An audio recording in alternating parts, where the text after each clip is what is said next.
What can be said about the Castlevania games on the NES? They're classics that have gothic themes, enemies, and bosses, and some of the greatest music of all time.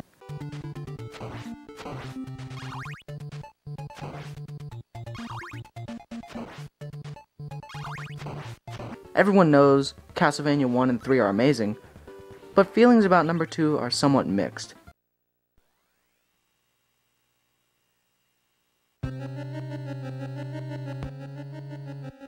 Some people love it, some people hate it. Some people hate it so much that they make a whole video about it. Well, this is Castlevania 2: Simon's Quest on the NES. The story is pretty simple. Once again, you take control of Simon Belmont, the hero of the first game. Dracula's remains have been scattered all over, and it is up to him to collect them all, bring them back to the castle, and finally defeat him. I only have one complaint about the story. If Dracula's remains are scattered, why doesn't Simon just leave them that way? It makes a whole lot more sense than spending all this time gathering up the remains and then fighting him once again. But I'll give it the benefit of the doubt and say that it probably makes sense somehow.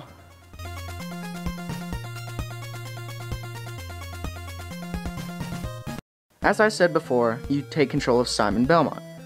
And with controlling the same character comes the same problems from the first game.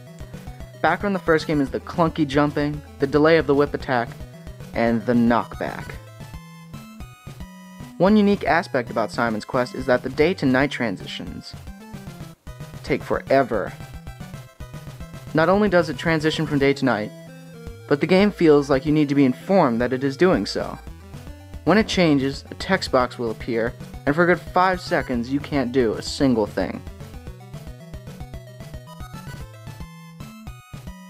Simon's Quest can be compared to Zelda 2: The Adventure of Link.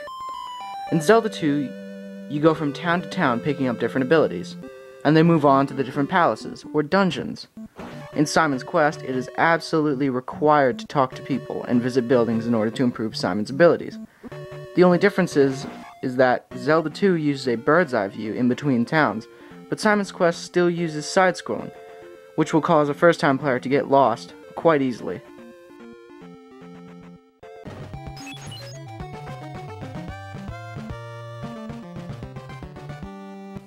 The best thing about this game would have to be the music. Don't get me wrong, although this game is terribly flawed, the graphics and the music are some of the best on the NES.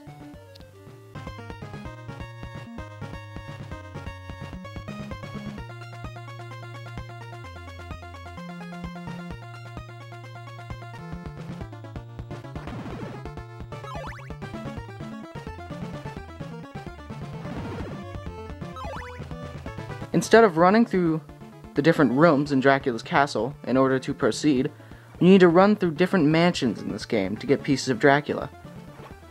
The one thing that makes me hate some mansions is the inconvenience of falling through a fake block and having to start all over on a lower level.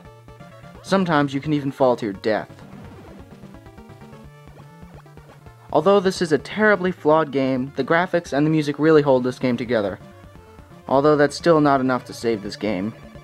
If you own an NES, you should pick this game up, but only for the very determined and hardcore fan of the Castlevania series. This is Castlevania 2: Simon's Quest for the Nintendo Entertainment System.